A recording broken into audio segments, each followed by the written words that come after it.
वो ताकतवर मुगल बादशाह 9 साल बाद उखाड़ दी गई, जिसकी कब्र अब नहीं भारत में नामो निशां। क्यों किया ऐसा?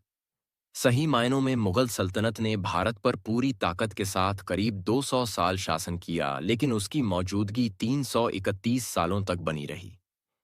इसमें एक बार ऐसा भी हुआ जबकि ताकतवर एक मुगल बादशाह की कब्र को उखाड़ दिया गया।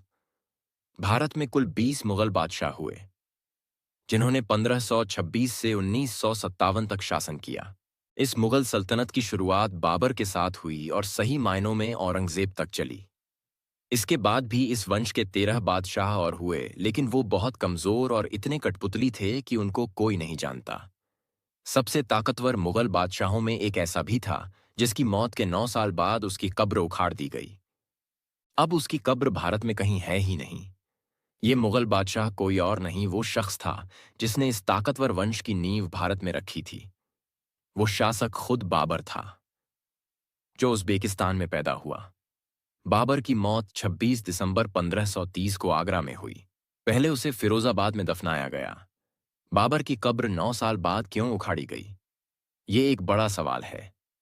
वास्तव में बाबर ने अपने जीवन काल में ये इच्छा जाहिर की थी कि उसे काबुल में दफनाया जाए।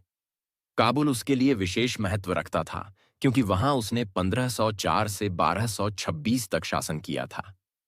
इसे अपना आधार बनाया था। वह भारत को विजित क्षेत्र मानता था, लेकिन अपनी जड़ें मध्य एशिया, फरगना और काबुल में देखता था। कुछ इतिहासकारों का मानना है कि बाबर की पत्नी या परिवार के अन्य सदस्यों जैसे उनकी बहन खानजादा बेगम ने जोर दिया कि बाबर की इच्छा के अनुसार उसके शव के अवशेष को काबुल में ले जाकर दफनाया जाए।